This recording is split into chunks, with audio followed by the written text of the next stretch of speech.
Hello there. I thought I would do a little speaky video. I haven't done one of those yet, properly really. I wanted to focus on the subject of Vinyasa.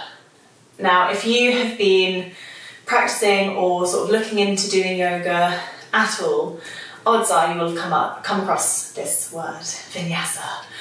And it is used in lots of different ways, in lots of different styles of yoga.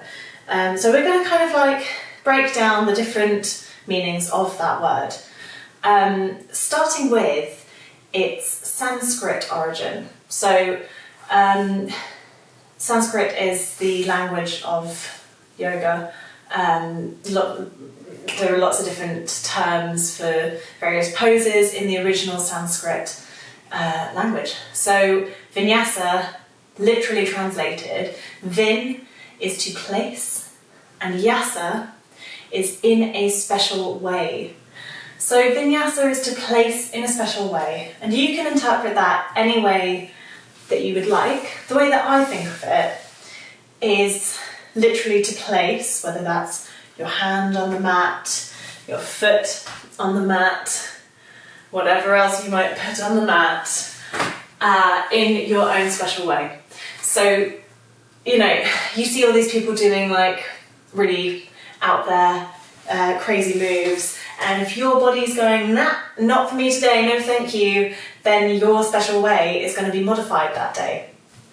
Your special way in a beginner's class, if you're a bit more advanced, might be to do a more advanced pose. So it's kind of whatever your body is inviting you to do that day.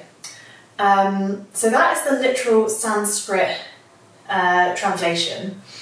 You have a style of class called Vinyasa Flow. So they are on most schedules in most yoga classes, or studios, sorry. You will see Vinyasa Flow everywhere. And I feel like a lot of people who are first coming to yoga, although they don't know what it is, will assume correctly that it's a bit more of a dynamic, fast-paced flow or class, which is correct. A Vinyasa Flow class has originated or derived from Ashtanga. Ashtanga is a much more traditional, more regimented series of movements. So any Ashtanga class you go to, you pretty much know exactly what's going to happen, exactly what moves. It's a lot more strict, which is great for some people, but for me I like to be a bit more creative.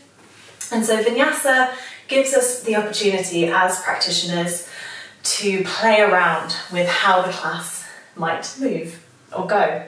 But something beautiful about that is that I feel like any teacher's class you go to who is teaching a Vinyasa Flow, you kind of get their style and their character through the class, which I love. You know, I feel like mine are a little bit more nurturing and maybe calmer with a bit of challenge, but generally mine are quite forgiving classes.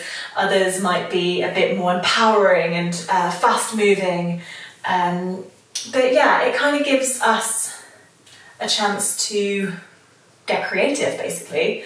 It follows like a kind of general style or structure. You know, you'll usually find sun salutations within a Vinyasa class. You'll find standing, balancing postures, seated postures, but really there aren't really any rules to these sequences, which is really nice. So that is what is meant by a Vinyasa flow. There are different levels, of course, to these flows, but generally, unless it says intermediate, generally the teacher will offer you modifications, which is why I often suggest like putting your knee down in a lunge. That just makes it a little bit easier for anyone who is new to the practice or is tired that day.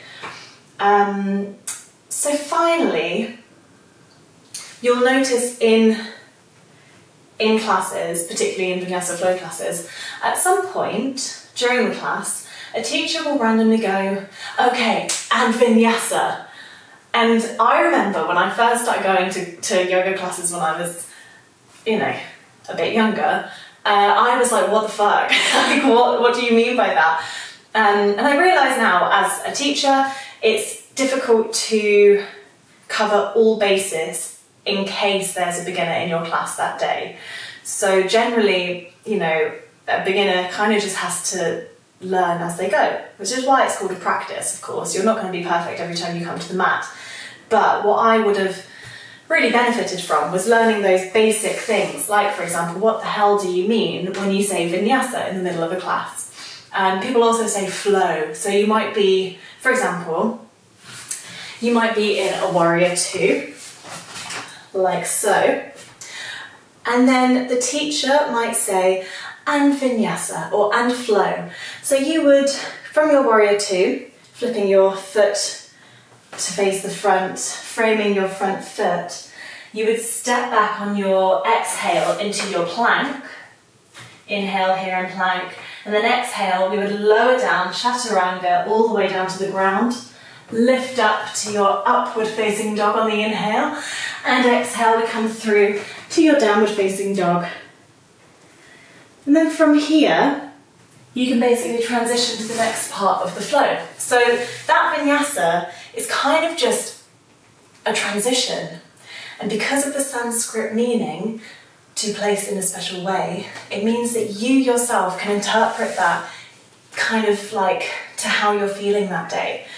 So a much, much more modified and forgiving version of that little vinyasa might be, if you're in your warrior two again, like so, your modified version might go something like this. So you'd inhale, flip yourself around, coming to frame the front foot, stepping back to a plank.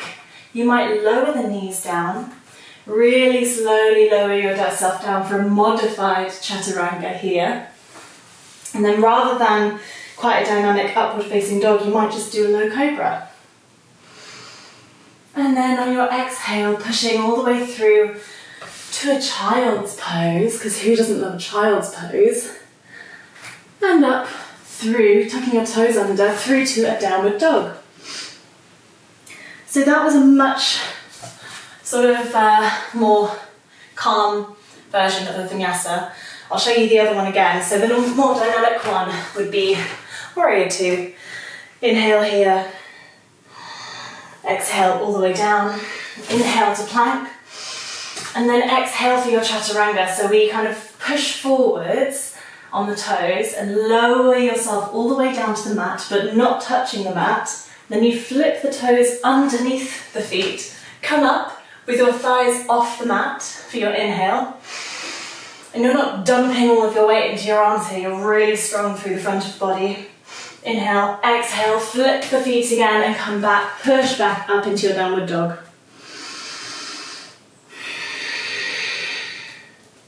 And there we go. And of course, in a vinyasa flow, the breath is really important. That we can get onto another day, but we like to sync our breath with our vinyasa flows. So I believe I have covered everything there. The original name of vinyasa, to place in a special way, what a vinyasa flow class is, and what the hell vinyasa means during a class.